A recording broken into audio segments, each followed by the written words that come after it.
SVC Adityaram movies தயாரிப்பில் ஷங்கர் இயக்கத்தில் ராம் சரண் நடிக்கும் கேம் சேஞ்சர் ஜனவரி 10 முதல்.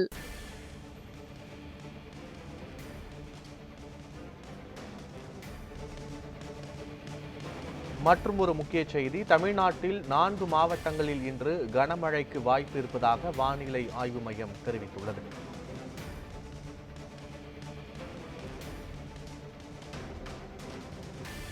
தமிழகத்தில் 4 மாவட்டங்களான சென்னை, திருவள்ளூர், காஞ்சிபுரம், செங்கல்பட்டு ஆகிய மாவட்டங்களில் இன்று கனமழைக்கு வாய்ப்பிருப்பதாக வானிலை ஆய்வு மையம் தெரிவித்துள்ளது.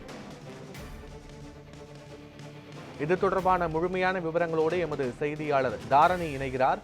தாரணி, எந்தெந்த மாவட்டங்களில் கனமழை பெய்ய வாய்ப்பு இருக்கிறது? இதனால் மீனவர்களுக்கான எச்சரிக்கை ஏதேனும் விடுக்கப்பட்டிருக்கிறதா? விவரங்கள் என்ன? வணக்கம் பத்மநாபன். தெற்கு வங்காள விரிகுடாவின் மத்திய பகுதிகளில் குறைந்த காற்றழுத்த தாழ்வு பகுதியானது நிலவி வருகிறது. தென்மேற்கு வங்காள விரிகுடாவில் இது அமைந்துள்ளது.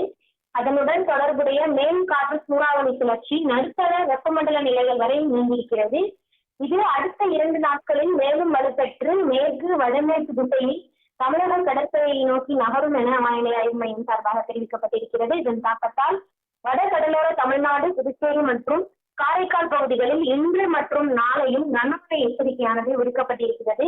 இதைத் தொடர்ந்து இன்று சென்னை, திருவள்ளூர், செங்கல்பட்டு மற்றும் காஞ்சிபுரம் ஆகிய மாவட்டங்களில் ஓரிரு இடங்களில் மிக கனமழை பெய்ய வாய்ப்புள்ளது எனவும், விழுப்புரம், கடலூர் மாவட்டங்கள் மற்றும் புதுச்சேரியில் ஓரிரு இடங்களில் கனமழை பெய்ய வாய்ப்புள்ளது எனவும் தெரிவிக்கப்பட்டிருக்கிறது. நாளை சென்னை, திருவள்ளூர், செங்கல்பட்டு மற்றும் காஞ்சிபுரம் ஆகிய மாவட்டங்களில் ஓரிரு இடங்களில் கனமழைக்கான வாய்ப்பு இருப்பதாகவும் வானிலை ஆய்வு மையம் தெரிவித்திருக்கிறது. இதன் காரணமாக இந்த பகுதிகளில் உள்ள மீனவர்கள் கடலுக்கு செல்ல வேண்டாம் எனவும் வானிலை ஆய்வு மையம் சார்பாக எச்சரிக்கை விடுக்கப்பட்டிருக்கிறது. பத்மநாபன், விவரங்களுக்கு நன்றி தாரணி முத்து.